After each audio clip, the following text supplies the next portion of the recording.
दोस्तों, इस दुनिया में ताकतवर को ही नियति की यहां जगह मिलती है, कमजोरों की यहां कोई जगह नहीं। यह बात आपने सुनी ही होगी और इस बात से आप भली भांति परिचित भी होंगे। इस बात में कोई शक नहीं कि पुराने जमाने में जो लोग हुआ करते थे वह आज के जमाने के इंसानों से कहीं ज्यादा ताकतवर थे। और ऐसा इसलिए है क्योंकि वे लोग जिंदा रहने के लिए खाना खाते थे और आजकल के लोग सिर्फ जीभ के स्वाद के लिए खाना खाते हैं। आप एक और तथ्य से वाकिफ होंगे कि एक रोटी से 10 गुना ज्यादा ताकत आटे में होती है। आटे से 10 गुना अधिक ताकत दूध में होती है और दूध से 8 गुना अधिक ताकतवर मांसाहार होता है और मांसाहार से 10 गुना ज्यादा ताकतवर घी होता है। लेकिन यदि आप आज के समय पर देखेंगे, यदि किसी व्यक्ति को घी खाने के लिए दिया जाए तो वो ज्यादा से ज्यादा 1 चम्मच ही उसका सेवन कर सकता है, उसके ऊपर वह नहीं खा पाएगा। लेकिन यदि हम पुराने जमाने के इंसानों की बात करें तो उस समय पर घी उनका सर्वश्रेष्ठ भोजन होता था। आपने महाराणा प्रताप के बारे में तो सुना ही होगा।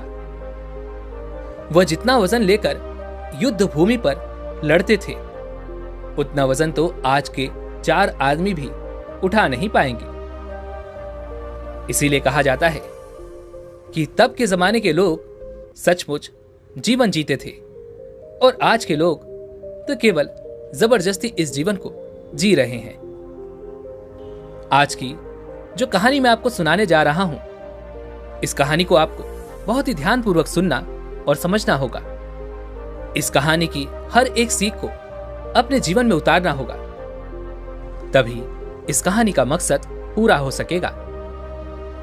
क्योंकि इस कहानी में कुछ ऐसे रहस्य हैं, कुछ ऐसी बातें हैं जिसे जानने के बाद आपको यह एहसास होगा कि आपका सबसे बड़ा धन, आपका सबसे बड़ा ऐश्वर्य हमारा स्वास्थ्य ही है। बहुत समय पहले की बात है, एक छोटा सा राज्य था। उस राज्य का राजा बहुत दयालु था और वहां की सेना भी बहुत पराक्रमी थी। उस सेना में एक ऐसा व्यक्ति भी था जो अत्यधिक पराक्रम था और वह उस राज्य का सर्वश्रेष्ठ योद्धा था। वह इतना ताकतवर था कि एक साथ वह 50 लोगों को भी परास्त कर सकता था और राजा उसके इस पराक्रम से हमेशा बहुत खुश रहते थे। जब भी उससे कोई युद्ध करने जाता तो वह पहले 100 बार सोचा करता कि क्या उससे युद्ध करना आसान है, क्या उसे हराना आसान है। हर कोई जानता था कि वह बहुत शूरवीर है, बहुत ताकतवर है, इसलिए उसे हराना लगभग असंभव था। वह शूरवीर योद्धा अपने राजा के लिए हमेशा तत्पर रहता, अपने राज्य के राजा के लिए, अपनी प्रजा के लिए जो कुछ अच्छा होता वह उसे अवश्य करता। एक बार की बात है, वह शूरवीर योद्धा अपना पराक्रम दिखा रहा था। उसी वक्त उसके दोनों पुत्र वहां पर आए हुए थे। राजा ने उसके दोनों पुत्रों को देखा और राजा के मन में यह लालसा जगी, आने वाले समय में हमारे राज्य के लिए इनमें से सबसे सर्वश्रेष्ठ योद्धा कौन होगा, हमारे राज्य के लिए योग्य कौन होगा।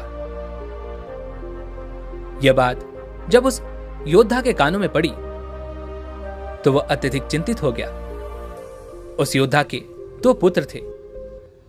जो बड़ा वाला बेटा था वह हर चीज का हुनर सीख चुका था, फिर चाहे वो तलवारबाजी हो, लोगों से बोलना हो, आग से खेलना हो, हर तरफ की चालबाजी से वह संपूर्ण था। उसे जो कुछ भी सिखाया जाता वह उसे सीखने में निपुण था। वह बहुत जल्द उस विद्या को, उस कला को सीख जाता था। यह देख हर कोई यही कहता कि अगला योद्धा यही होगा, यही हमारे राज्य के लिए सर्वश्रेष्ठ योद्धा बन सकता है। लेकिन उस योद्धा का एक छोटा पुत्र भी था जो बहुत कमजोर था, जिसे कोई भी चीज सीखने में अत्यधिक समय लगता था। और उसे देखकर कोई भी यह नहीं कहता था कि यह कभी योद्धा बन सकेगा। उसे उसके पिता ने बहुत कुछ सिखाने का प्रयास किया, लेकिन वह कभी भी कुछ सीख नहीं पाया। ना ही तो वह अच्छी तलवारबाजी कर पाता था, ना ही उसे एक योद्धा की तरह जीना आता था। वह हमेशा आलसियों की तरह पड़ा रहता। जब भी वह योद्धा अपने दोनों पुत्रों को एक साथ देखता तो उसे बहुत चिंता होती, उसे बहुत तकलीफ होती, क्योंकि वह अपने दोनों पुत्रों को एक समान बनाना चाहता था। वह अपने दोनों पुत्रों में कोई फर्क नहीं समझता था। लेकिन जब भी कोई यह कहता कि बड़ा पुत्र अत्यधिक बलवान है, शूरवीर है, वह एक योद्धा जरूर बनेगा, और जब वहीं पर छोटे बच्चे के लिए कोई यह कहता कि यह तो कमजोर है, आलसी है, यह भला क्या कर पाएगा, यह सुन उस योद्धा को बहुत तकलीफ होती, बहुत दुख होता। लेकिन वह योद्धा यह जानता था कि इसमें उसके छोटे बेटे की कोई गलती नहीं है। उसका व्यवहार दूसरों से अलग है और यह दूसरों से थोड़ा कमजोर है, लेकिन इसे कुछ बातों का ध्यान रखना होगा, तभी यह दूसरों जैसा पराक्रमी बन सकता है, दूसरों जैसा तलवारबाज बन सकता है, दूसरों जैसा सर्वश्रेष्ठ योद्धा भी बन सकता है। इस बात का ध्यान रखते हुए वह योद्धा अपने उस बेटे को लेकर पास ही के एक गुरु के पास पहुंचा। यह वही आश्रम था जहां उस योद्धा ने भी शिक्षा ग्रहण की थी। वह उन गुरु को भली भांति जानता था। वह यह भी जानता था कि वह गुरु उसके छोटे बेटे को वह शिक्षा अवश्य देंगे, जिससे वह भी अन्य लोगों की तरह पराक्रमी और शूरवीर बन सकता है। वह उन्हें उन गुरु के पास ले गया, उन्हें प्रणाम किया और कहने लगा, हे गुरुवर, मैं चाहता हूं कि मेरा बच्चा आपसे शिक्षा ग्रहण करे। यह थोड़ा आलसी है, थोड़ा कमजोर है और ये कभी कुछ सीखना ही नहीं चाहता, जबकि मेरा बड़ा बेटा बहुत साहसी है, शूरवीर है, ताकतवर है, पराक्रमी है, और इस राज्य को ऐसे ही लोगों की आवश्यकता है।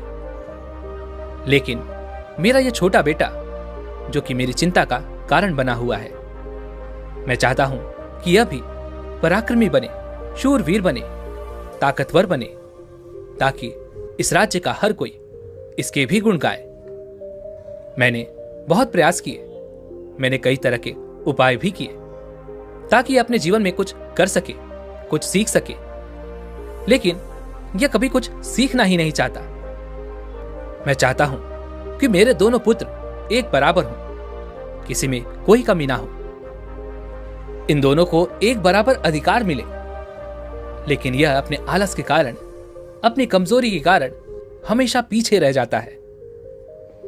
मैंने इसे कई बार समझाया, लेकिन यह है कि मेरी बातों को मानता ही नहीं।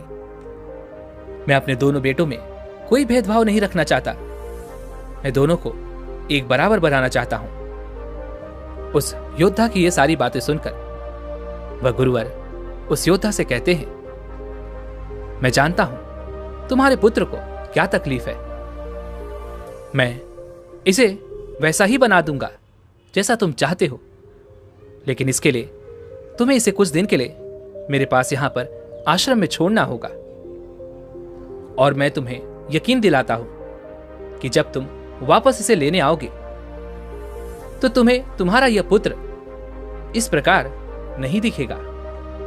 इसकी जगह पर तुम्हें वो पराक्रमी, वो ताकतवर बेटा मिलेगा जैसा तुम चाहते हो। वह गुरुवर अत्यधिक आत्मज्ञानी थे। वह उस योद्धा के पुत्र को देखकर यह समझ चुके थे कि उसे क्या तकलीफ है और उसे किस तरह से ठीक किया जा सकता है, उसे किस तरह से पराक्रमी बनाया जा सकता है। क्योंकि आखिर वो एक ऐसे योद्धा का पुत्र है जिसे अभी तक कोई हरा नहीं सका था। बस उसे इस बात का एहसास करवाना ही काफी था। वह योद्धा उन गुरु के कहने पर अपने पुत्र को वहीं पर छोड़कर वापस अपने घर की ओर लौट जाता है। उसके बाद उस योद्धा का वह पुत्र एक शिष्य बनकर उन गुरु के आश्रम में रहने लगता है। वहां के सारे कामकाज करने लगता है। वहां पर वो सीखने लगता है, समझने लगता है। और इसी प्रकार कई दिन बीत जाते हैं और एक दिन सही समय आने पर वह गुरुवर उस योद्धा के पुत्र से कहते हैं, चलो आज मैं तुम्हें कुछ दिखाना चाहता हूं। इतना कहकर वह गुरुवर उस योद्धा के पुत्र का हाथ पकड़ लेते हैं और उसे लेकर एक पहाड़ी की ओर ऊपर की ओर बढ़ चलते हैं। उस पहाड़ी के ऊपरी छोर पर ले जाकर वह गुरुवर उस पुत्र से कहते हैं, आज मैं तुम्हें कुछ सिखाने वाला हूं। वह तुम्हें ध्यान से सीखना होगा, क्योंकि यदि तुमने आज यह बात नहीं सीखी तो तुम अपने जीवन भर कुछ नहीं कर पाओगे, कुछ नहीं सीख पाओगे और हमेशा लोग तुम्हें कमजोर और असहाय समझेंगे और उसी दृष्टि से तुम्हें देखा जाएगा। धीरे धीरे कई दिन बीत चुके हैं और अब तुम्हारे घर जाने का वक्त भी करीब आ चुका है। इसलिए आज मैं तुम्हें यहां पर लेकर आया हूं ताकि मैं तुम्हें यह सिखा सकूं, यह समझा सकूं कि तुम इस धरती पर क्यों आए हो, तुम्हारे आने का क्या कारण है। इतना कहकर वह गुरुवर उस पुत्र को ऊपर की ओर इशारा करते हुए कहते हैं, ऊपर ध्यान से देखो उस चील को। उस चील ने अपने पंजों में अपना नवजात शिशु रखा हुआ है। वह चील ऊपर की ओर उड़ती चली जा रही थी, इतनी ऊंची जाती कि बादलों को चीरकर वह ऊपर बढ़ती ही चली जाती और वहां पर जाकर वह अपने बच्चे को छोड़ देती। यह देख वो छोटा सा बच्चा डर गया। उसे यह समझ नहीं आ रहा था कि आखिर उस चील ने अपने ही बच्चे को इस तरह से नीचे क्यों फेंक दिया। गुरु और वह शिष्य दोनों इस दृश्य को बड़ी ही ध्यानपूर्वक देख रहे थे। जैसे ही उस चील ने अपने उस बच्चे को नीचे की ओर छोड़ा, वह बच्चा तेजी से एक पत्थर की भांति नीचे की ओर गिरता चला जा रहा था। और वह जब तेजी से नीचे आने लगा तो उसने कई बार कोशिश की, कई बार प्रयास किए कि वो अपने पंखों को खोल सके, फड़फड़ा सके, जिससे वह हवा की उस रुख का फायदा ले सके, वह भी उड़ सके। लेकिन उसके कई अथक प्रयासों के बाद भी उसके पंख नहीं खुल पा रहे थे और वह एक पत्थर की भांति तेजी से नीचे गिरता चला जा रहा था। जैसे जैसे वो नीचे गिरता जा रहा था, उसकी मां भी ठीक उसके पीछे ही थी। उसने ऊपर से अपने पंजे में फिर एक बार अपने उस बच्चे को पकड़ लिया। एक बार फिर वह चील अपने उस बच्चे को लेकर आकाश में ऊपर ऊंचाई की तरफ उड़ती चली जाती है और फिर से वह ऊंचाई पर जाकर अपने बच्चे को ठीक उसी प्रकार छोड़ देती है। यह देख उस बच्चे को कुछ समझ नहीं आ रहा था कि आखिर यह चील अपने बच्चे के साथ ऐसा क्यों कर रही है। यदि उसके बच्चे को कुछ हो गया तो फिर क्या होगा। वह चील लगातार इसी प्रक्रिया को दोहरा रही थी।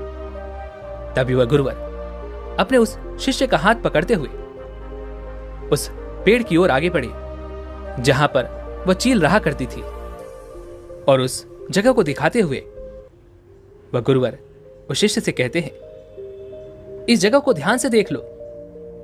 ठीक इसी जगह पर वह चील और उसका बच्चा इस पेड़ पर रहते हैं। तुमने एक बात और गौर की, इस पेड़ पर तुम्हें अनेकों फूल देखने को मिल रहे होंगे, लेकिन जहां पर यह चील और इसका बच्चा रहता है वहां पर तुम्हें एक भी फूल नजर नहीं आएंगे, क्योंकि फूल बड़े ही कोमल होते हैं और वह चील चाहती तो इन फूलों को अपने साथ जहां पर वह रहती है उसे रख सकती थी, लेकिन वह जानती है कि फूलों में रहकर उसका बच्चा एक पक्षी बनेगा, लेकिन जब वह कांटों वाले घोंसले में रहेगा तभी एक चील बन पाएगा।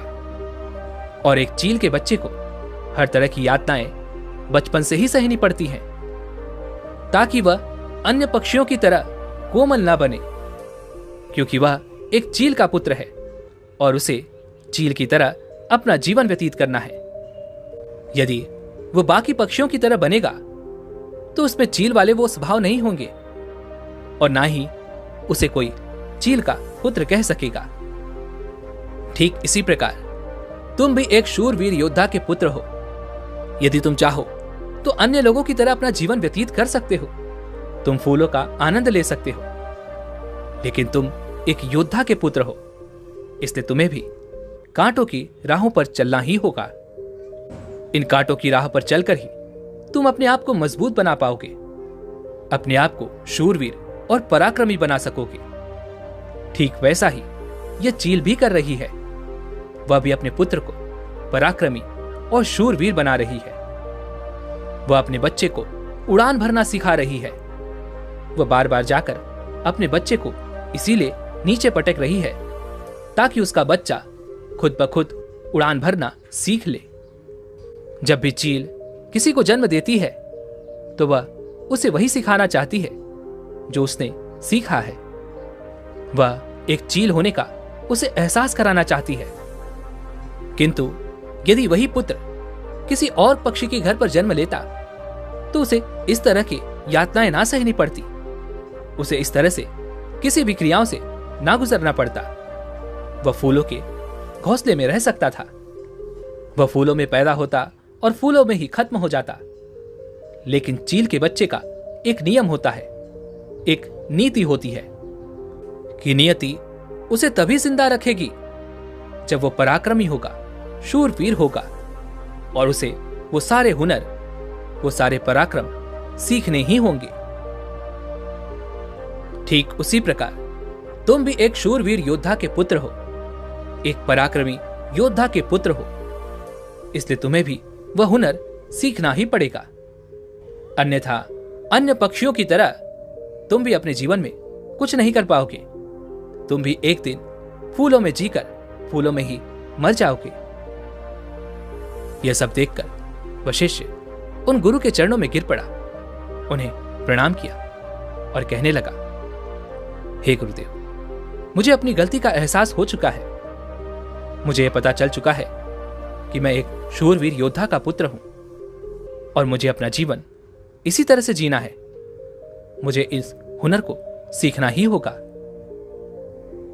इतना कहकर वह गुरु और वह शिष्य वापस आश्रम की ओर लौट जाते हैं। वहां पहुंचने के बाद वह गुरु अपने उस छोटे शिष्य से कहते हैं, मैं तुम्हें कुछ ऐसी बातें बताने जा रहा हूं जिसे तुम्हें अपने जीवन में उतारना होगा।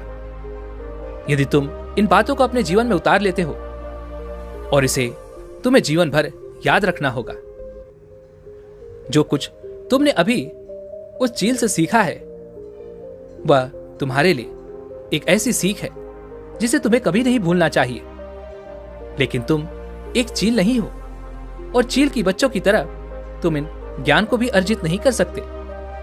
आखिर तुम एक इंसान हो और तुम्हें इंसानों की तरह ही अपने शरीर को बनाना होगा। आज मैं तुम्हें कुछ बातें बताने जा रहा हूं जो तुम्हें अपने घर जाकर करनी होगी, जिससे तुम एक पराक्रमी योद्धा बन सकोगे और अपने शरीर को स्वस्थ रख पाओगे।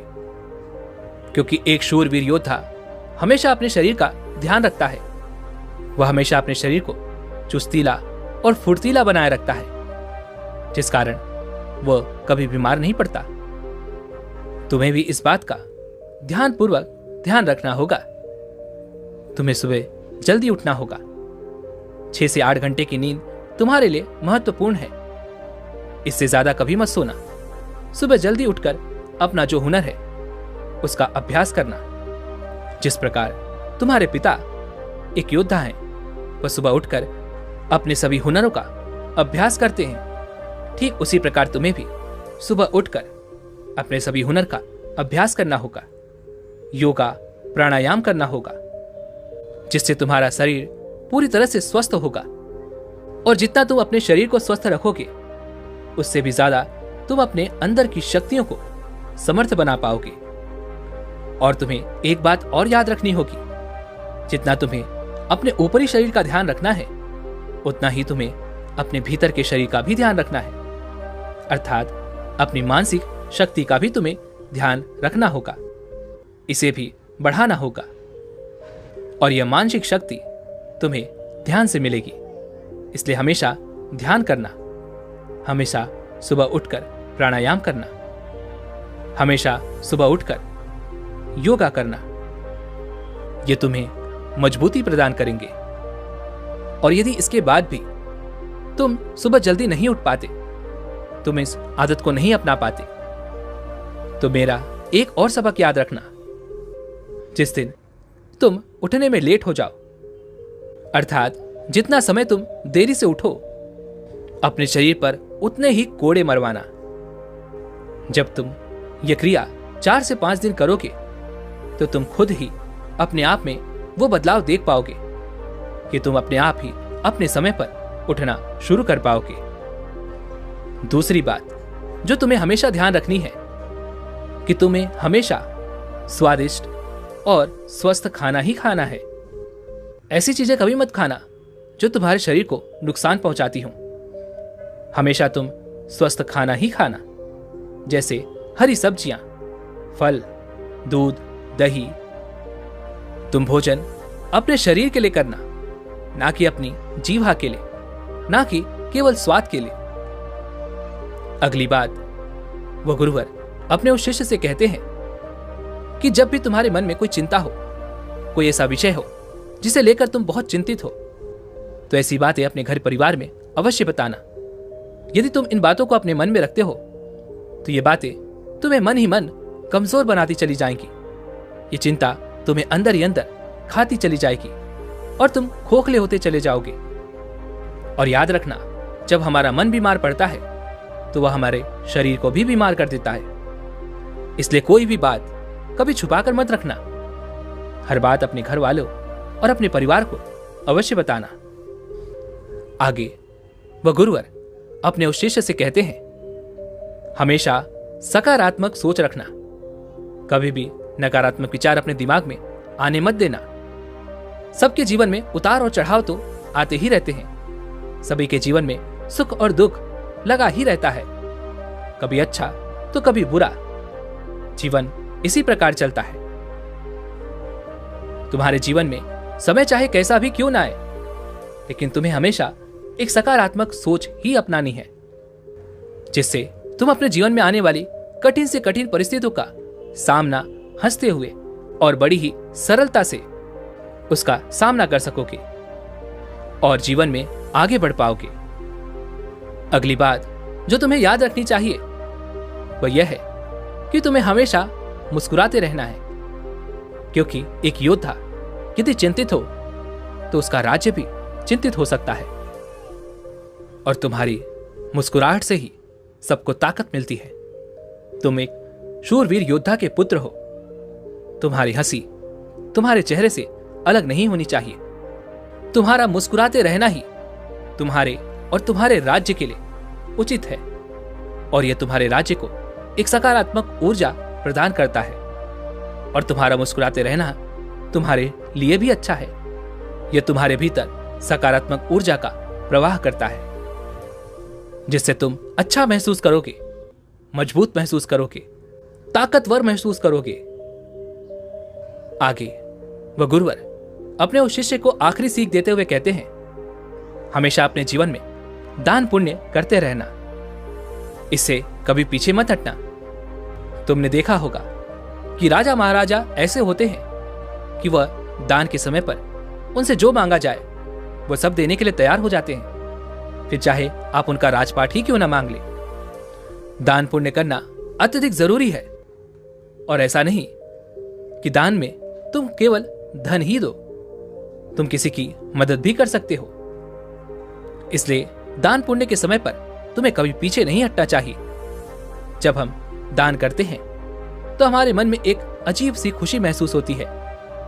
हमारा मन बहुत खुश होता है, हम बहुत अच्छा महसूस करते हैं और यह खुशी हमारे शरीर को और भी ज्यादा मजबूत बनाती है।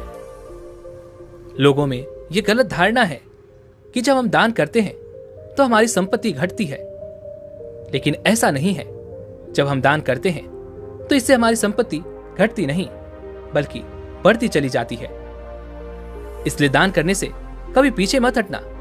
जब भी तुम्हें मौका मिले, जैसा भी तुम्हें मौका मिले, तुम दान अवश्य करना। इतना कहकर वह गुरुवर शांत हो गए और वह शिष्य उन गुरु के चरणों में प्रणाम करके उनसे कहता है, हे गुरुवर, आपने जो मुझे शिक्षा दी है, यह शिक्षा मैं अपने जीवन भर याद रखूंगा। इसे मैं कभी भुला नहीं पाऊंगा। हे गुरुवर, अब मुझे आज्ञा दीजिए। मैं अपने घर जाना चाहता हूं। अपने पिता की तरह एक शूरवीर, पराक्रमी योद्धा बनना चाहता हूं। इतना कहकर वह शिष्य शांत हो जाता है और वह गुरुवर आशीर्वाद देते हुए उस शिष्य को उसके घर जाने की आज्ञा प्रदान करते हैं। दोस्तों, उम्मीद है कि आपने आज की इस वीडियो से जरूर कुछ न कुछ सीखा होगा। तो आज की वीडियो में आपने जो कुछ भी सीखा है, आप उसे अपने जीवन में जरूर उतारिएगा, क्योंकि ये बातें आपका जीवन बदल कर रख देंगी। और हमारी यह वीडियो बनाने का मकसद भी यही है कि आप अपने जीवन में वो बदलाव ला सकें जिससे आपका जीवन अच्छा और सकारात्मक बनता चला जाए। यदि आप इसे अपने जीवन में उतारते हैं तो हमारा यह वीडियो बनाने का मकसद भी पूरा हो जाएगा। तो अगर आपको यह वीडियो थोड़ी सी भी अच्छी लगी हो तो वीडियो को लाइक और अपने दोस्तों के साथ शेयर करना ना भूलें। और हमें ऐसे ही सपोर्ट करने के लिए चैनल को सब्सक्राइब और घंटी बटन को भी जरूर दबा दीजिएगा। तो चलिए मिलते हैं ऐसे एक और वीडियो में। तब तक के लिए अपना ख्याल रखें। धन्यवाद।